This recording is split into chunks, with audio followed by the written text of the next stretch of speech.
pagi ini nih di weekend nih kita titik temu menuju ke Cinangka nih. Masya Ya, Allah. kita ke tempat Mas Bowo. Kalau aku manggilnya sih Mas Bowo. Cuman nama benernya katanya Damian Sunu Wibowo ya. Damianus Sunuwibowo. Karena nama Bowo terlalu banyak. Nanti gue gitu. kira Prabowo lah. Bowo ya, Iya Bowo belum pra ya dah. Kalau gue Bowo nanti dikira gue presiden. Enggak. Tapi kan Bowo terlalu banyak. Maka saya tadinya nggak pernah mau pakai nama lengkap. Tapi kemudian membedakan nama lengkap. Karena Bowo terlalu banyak.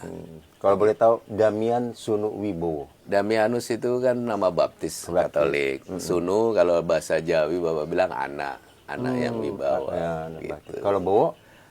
Bowo itu ya Wibowo Wibawa kalau orang Jawa maunya bapak. Sunu bahasa Jawa Kawi itu artinya anak.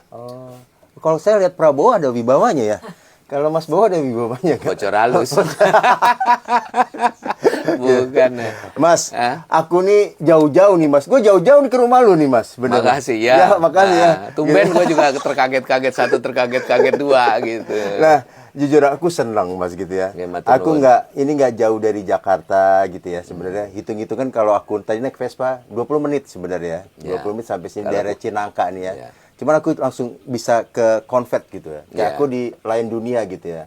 Nah, dulu boleh cerita ke kita nggak Mas? Waktu awal menemukan tanah ini gitu ya. Waktu berpikir, oh ini ternyata rumah yang akan gue jadikan rumah gitu. Jadi sebenarnya semua orang itu punya impian, dream.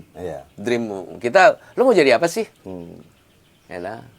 Kalau orang bilang, wah saya pengen dulu waktu saya di Papua kan di Jayapura dulu masih sepi, lu mau nyapu sampai ujung sana ya itu tanah lu.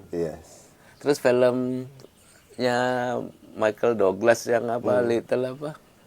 Oh bukan Michael Douglas itu, yang Mike Prairie itu siapa? Itu bukan Michael Douglas, Michael siapa? Michael Landon. Ya. Itu kan. Oh iya konsep ya itu. Tanahnya luas, rumah begitu. Tapi sebenarnya kan semua orang itu punya impian, the dream. Yang orang lupa adalah needs hari ini untuk menjadi impian lu di depan. Impian itu akan terwujud di tengah, di umur 30, 40, 50, waktu besok pagi kita kaya, besok pagi mati. Nah, orang menabung, orang kerja untuk mempunyai dream, untuk bisa nanti gue begini-begini. Tapi orang lupa bahwa kita lebih itu kan untuk dibagi. Kenapa kita lebih kaya, kenapa kita lebih pinter? Supaya bisa dibagi, Mas. Kalau Anda tidak lebih, apa yang mau dibagi? Nah, gelasnya ini kosong, mau dituang nggak ada. Tapi sering kita berbagi, 10% itu akan didatangkan kembali katanya kan begitu. Filosofinya dalam juga. Nah, sekarang dengan tadi rumah itu sudah berdiri gitu ya. Kalau tadi Mas Bowo ngomong ini bagian dari berbagi, Mas Bowo apa yang Mas Bowo pernah lakukan untuk dalam konteks berbagi itu? Dari konteks rumah ya, Mas Bowo. Berbagi kan sampai datang menikmatin yang gue buat. Nah, tetapi sebenarnya kan impian itu punya rumah begini karena gue pengen punya studio satu. Karena bukan gue mengada-ngada. Cuma bagaimana kita mengusahakan, karena gue berkarya banyak. Bukan hanya lukisan. Jadi sampai lihat ini ini batu merah, batu ini ke kayu. Ini baru 4. Kalau di lukisan itu nirmana, Mas. Namanya nirmana. Nirmana. Semua pelukis yang sekolah itu pasti tahu nirmana. Nah, satu itu jadi buat komposisi. Jadi bagaimana melihat sesuatu menjadi berguna. Ya, berbagi itu kan kita bagi karena pengalaman. Bagaimana nyoret pakai kuas kecil, kuas besar sampai gede, bagaimana satu tarikan itu jadi. Bukan sekedar tiba-tiba jadi pelukis abstrak, enggak. Tapi kita menjadi abstraksi karena melihat dari Mas Teddy, saya gambar sebentar menjadi abstraksi. Itu karena kita mengalahkan diri sendiri, Mas. Seniman itu mengalahkan diri sendiri supaya yang kemarin kita gambar sebulan nggak jadi-jadi, seminggu nggak jadi sejam, kemudian hanya 5 menit. Kalau dulu di majalah Bobo ada tulis cerita Coki si pelukis cepet. Coki si pelukis cepet. Ada bukunya. Pernah baca nggak? Pasti belum pernah. Gali pernah baca nggak kan? Hal-hal iya. kayak gitu. Oh gitu. Nah, Mas Bowo kan ini perjalanan sebagai seniman. Seniman itu bisa disebut sebagai profesi nggak? Seniman itu kita pekerja seni ketika sedang mengerjakan. Tapi orang di umum kalau dia seniman. Tapi kita orang umum. Tapi kalau sedang melukis, sedang mengerjakan berkarya ya kita seniman. Manusia yang mengerjakan karya itu. Seniman hanya profesi kalau lu dosen, lu ini dosen waktu kita mengajar. Lepas dari kampus keluar ya kita orang umum semua. Kita ini kan menganggap seniman ini agak berbeda, ya kan? Karena jam kerjanya yang nggak tertentu lah gitu ya, Mas ya.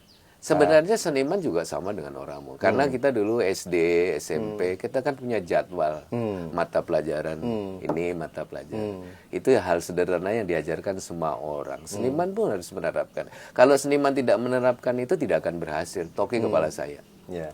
Jadi apapun tetap ada manajemen. Nah, di kampus diajarkan namanya manajemen seni.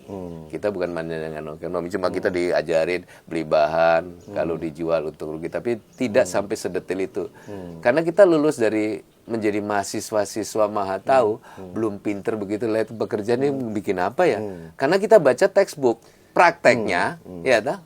Seorang mungkin sekolah koki tapi tidak pernah praktek. Keren kita kalau di kampus dulu kan 60% praktek, 30 teori, yang lain cari sendiri. Nah, Mas Bowo, kan orang kalau berprofesi merasa kalau berhasil punya jabatan nih. Katanya.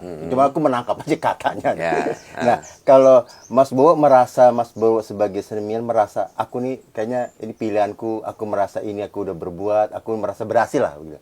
Itu indikatornya apa kalau boleh tahu? Atau menurut pandangan Mas Bowo seperti apa? Ya, seniman itu kan berhasil kan ukurannya masing-masing. Kita misalnya, dulu saya sekolah dari SD, SMP, SMA, dulu Pak Bandi, guru SMP, dulu sekolah di SMSR Jogja. Tapi Bapak kan, lu mau jadi apa? Meyakinkan diri sendiri kan? Ya, terus ketika masuk di ISI Jogja dengan 1000 topan badai bagaimana? Karena masuk menjadi seniman itu kan kita harus menguasai alat. Dulu saya cuma tahu pensilnya 2B kan norak. Karena di Papua kan cuma ada 2B. Enggak, cuma isi ini. Soal itu 2B. Ada 3B, 4B, 5B kan wah sekolah di mana kan jadi udik gitu kan. Anjay. Nah, terus kemudian apa warna. Kita kan Staedtler 12 warna. Karena kan kita nggak di Papua nggak ada yang 164 warna. Siapa yang mau beli? Ya dah. Ya dah. Ya, itu yang tidak pernah orang tahu, Mas. Jadi ketika masuk tes seni rupa di ITB, Mas, dia terminal B saya nggak pernah, wah kan kampung. Ini ngomong jujur. Suruh gambar terminal B yang belum pernah lihat. Wah, gobloknya permanen, Mas. Ngeliatin gini. Terus tambah lihat, wah, 164 warna. Gua bawa 12 warna. Waduh, pingsan duluan. Jadi dalam dunia seni itu bicara strategi. Oke. Kita bawa 164 warna, 3 dus. Kita nggak perlu serut, itu buang waktu. Karena kita bicara 1 jam harus selesai. Jadi warna hitam ya, nggak usah nyerut. Ganti yang kedua, ganti yang ketiga. Gitu, Mas. Kuas nomor 1, 200. Nomor 2, 200. Pakai, buang. Nggak usah dicuci. Kalau pakai mahal, seperti kaos mahal, ketumpahan oli sampai mau nyuci sampai paling deterjen paling bersih, nggak akan bersih. Cukup itu yang punya. Ya, Mas Bowo. Jadi seniman kan kita bilangnya eksentrik. Eksentrik itu seperti apa adanya. Padahal kalau tadi Mas Bowo cerita, mau lukis saja butuh alat yang begitu luas gitu ya. Jadi kan perlu modal dasar untuk jadi seniman gitu ya. Kira-kira modal dasar untuk menjadi seniman yang bagus itu seperti apa sih?